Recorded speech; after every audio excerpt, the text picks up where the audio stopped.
Hey, also Nitro nerds here. The other day I was just sitting thinking, and I call it kind of a Forrest Gump moment. In that, for people who haven't seen the movie, there's this one part, he starts running, and he runs and runs and runs and runs. I mean, literally all over the United States, for the course of over a year, he's just running. People follow him, he gets real famous and everything, and then he stops. And he kind of turns and he goes, I think I'm done running now. Or something to that effect. I think I'll go home, or I think I'll stop running now, or something, right? But I was sitting and I just thought, I think I'm done making videos now. And that's that. So it's a wrap. And it's really interesting because there's no rhyme or reason really, I guess. I'm still very much in this hobby. In fact, that's probably the reason, is because I need to become more embedded. If anything, I need to really focus. And, it doesn't mean I've stopped for good. In fact, this video is part of a series of, we'll call them wrap-up videos that I want to do. So these are things that I've had on my list, I've been wanting to do forever, and there's probably, I think, 10 of them. I'll even read them. I think I wrote them down. All right, so I've got this weekend one, and the way I'll do it is I'll post one for Friday, which was yesterday, and then I'll post one for today, and then one for Sunday. Clutch Tuning 201. You know, one of the things, and I'm going to read a message that I got from one of my subscribers that, boy, it made my year. Just talking about, how he's been in this hobby for some time, but he never really thought too much about his clutch, and just, watching some of the things we do and what he's seen and his overall performance since he's started, paying attention to it and learning how it really works and all that crap, right? So, it's a cool thing to see, and hey, you guys know I'm no expert at all. All I can do is go, hey, if I try this, here's what happens. Watch and see, and that's it. I mean, so try it yourself if you want. So Clutch Tuning 201, Savage clutches. This is one I think there's a definite need on this because, as I've noted, so much ambiguity. I'm going to show, the different clutches I've run: Mugen, VP Pro, Offna, Tamaya, Hot Bodies, M2C, Buku, and I think, of course, the HPI Savage stock. You might even see an NTG one come along the line. And these, of course, are in no particular order, nor do I have any set date on when I plan to publish them, but as an example would be this To Rebuild the Savage X 4.6. The final part, I think I'll stop rebuilding now. Will come out probably in the next, I would give the next month maybe, because I'm getting close. It is rocking and rolling. Of course, ignore some of the stuff you're seeing on here. See my little energy part right here, huh? Now, look, I'm just going to tell you, I've always heard energy is like real cheap stuff and everything. This is the only piece I've ever owned by them. And it's a throttle mix. Put this on. It's got a step screw that goes down there that has two bearings. And it's a flathead. And I put my slotted screwdriver on there. It's a Husky, good tool. Turned, boom. The head of the screw popped right off. You gotta love it. So luckily I'm stocked up, so I put a good one on there. After the HPI Savage To Rebuild series, whatever the hell I call it, will be wheelies. So my guy, Shizzle McNizzle, how do I put this? He's trying to come at the champ, you see, because when it comes to wheelies, I'm the champ, all right? And I'll give him credit. He turned it up a little bit. I was impressed, but he's a youngster, and I like him and everything. But I guess the way the best way to put it, that's what's up. I'm coming for you, boy. So, in all seriousness, I like the guy a lot. I'm giving him a hard time. I've always wanted to, you know, get in a wheelie contest with someone. I'm serious about that. Anything. So yeah, I mean, that's what this is YouTube, man. This is like, you know, you show your shit. Of course, regarding the thug right here, my final video that I'll be posting for it will actually be a question. I'll pose a question. Is this the greatest Hyper 7 of all time? You know, this is a legitimate question in my mind. And while, you know, it was not part of the scene back in the day, I wasn't part of the scene. You know, I really enjoy, and I've done my due diligence in learning the history of this vehicle. You know, like December, 14th, 2000, the prototype came over here to the United States. Paul Coleman, the man, took it out.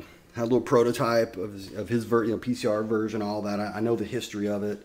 And in fact, it's interesting because I go to these forums, these Hyper 7 forums that nobody's on anymore. I'm the only one. And it's kind of eerie. It's like being in a ghost town, but all the posts are there. And I sit and I read for hours and hours and hours because it was back in the day. And at that time, it's interesting. This was the shizit, right? This was, you know, it was between this and Kyosho. So anyways, that's coming. And again, it'll be kind of it'll be the final parts of This Is the Hyper 7 series I did. And then after that, there's one that I've wanted to do for a long, long time. I don't know what I'm going to call it, but think in terms of, you know, after 3.5 years in this hobby, how long it's been. If I know anything to be true, it's this. Or maybe it's, you know, Mythbusters, you know, style, whatever. But it's essentially stuff that I know that is, I believe it wholeheartedly, along with a lot of, you know, old wives' tales and things like that. So one example, you always hear how, you know, aluminum towers are bad for the Savage. I don't get it. Why? I can give you a lot of reasons why plastic is bad. Why is aluminum bad? And the reason that people always give is because they can bend. Okay, we get that. Any aluminum part can bend. What's the point? I don't get, you know, so, I mean, the best race machines in the world, aluminum or carbon fiber, whatever, right? But it's rigid. And then, of course, we got Miss Thang here. And let's just say I have a review for her, all right? A review. And I mean, it's, you know, this isn't in production anymore, so it's not like people can go get one. I mean, you can use one and do stuff to it. However, the uniqueness of this, the best way I can explain it is, think of, you know, if you've owned a Savage, right? Then you get a buggy. So Gardner, you know what I'm talking about. And you're like, damn! I mean, that thing is just, it's different, right? Well, you can take a buggy, so I'll take my Hyper 7 and then drive this compared to this. It's that same disparate difference. I got nothing.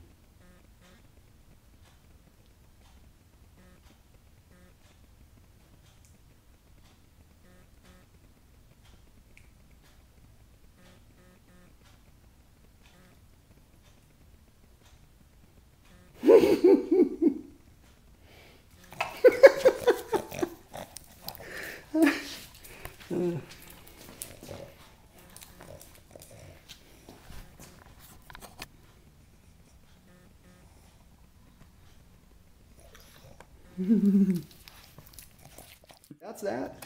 Of course, you know, if anybody needs help on something, I'll be happy to do a little video, roll film on it, send it to you privately, or, you know, if it warrants, put it up publicly, whatever, you know. But I think that it's just, I think you know, the value is not there anymore. I sometimes get the impression that there's people who feel I should, you know, do videos that cater, you know, pander to them and things like that. And I've tried, you know, to explain, I do what I want to do, and that's that. So,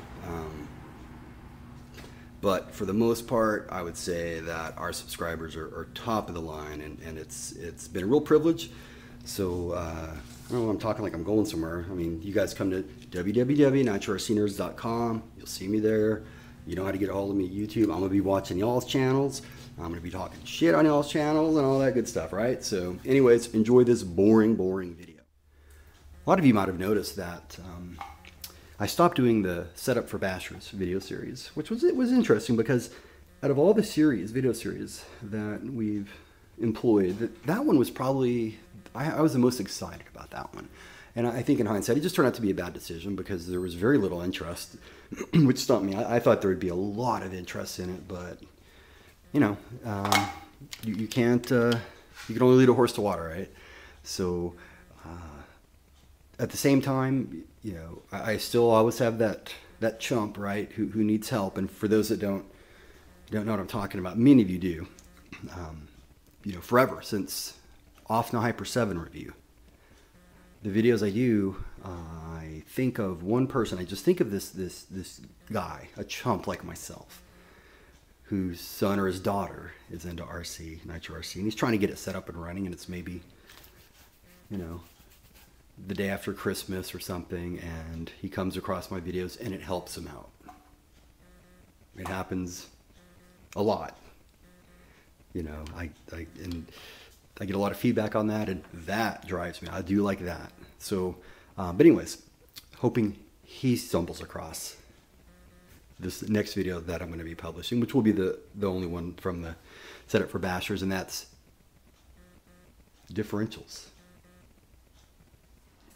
And that's because bashers, I don't want to say that they overrate differentials. I think it's more they misunderstand them. There seems to be a little bit of confusion. Not everyone, of course. I'll give you a very quick example. There's one forum where I'm reading, this gentleman stated he was going to put 50,000 K diff oil in the front and the rear, which I thought was kind of interesting. I'd not heard of a setup like that. So I was just curious what performance gains he was looking for. And to his credit, you know, he knew exactly. He, you know, which I think is wonderful that, you know, you're halfway there, right? When you have purpose. And his purpose was to get more rear traction. Now, whether I'm right or wrong is irrelevant, but I don't think it's going to make a world of difference for him.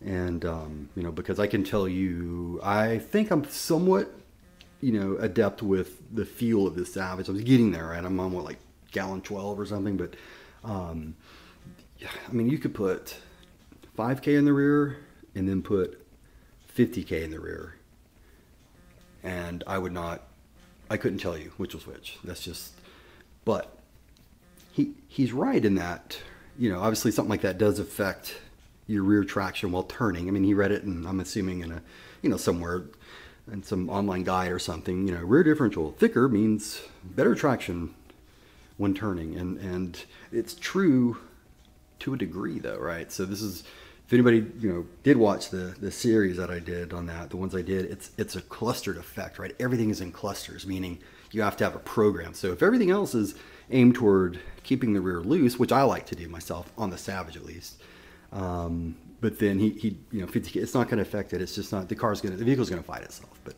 anyway, so, and I'm going to use the Savage and the Hyper 7 as an example on differentials. I think, well, you'll just have to watch and see. How about that? It's not my opinion. It's just factual of what you'll see. How about a live intermission? And what we'll do is we'll call it Winston eats a milk dud off of my Savage. And of course we'll have, you know, certain, what do we call it, ad hoc videos. So as an example, next Sunday, Easter Sunday, my son and I, every Easter, we go bashing with our Veloci 810 and our Off No Hyper 7. And any other time, you know, that obviously is warranted, or I feel it is at least. So, you know, I might see someone on a forum say, man, yeah, the Hyper 7 sucks, Veloci 810 sucks, or whatever, you know. And you might see a video called, you know, is that right? And then I'll just, you know, that's it. But other than that, it's a wrap. Thanks so much, guys. Oh, and by the way, this next few days, you'll see the weekend, the spare weekend, because it's pretty much shaping up to be that way, plus one bonus video this week. Here's a quick hint. Uh-oh, this could get interesting.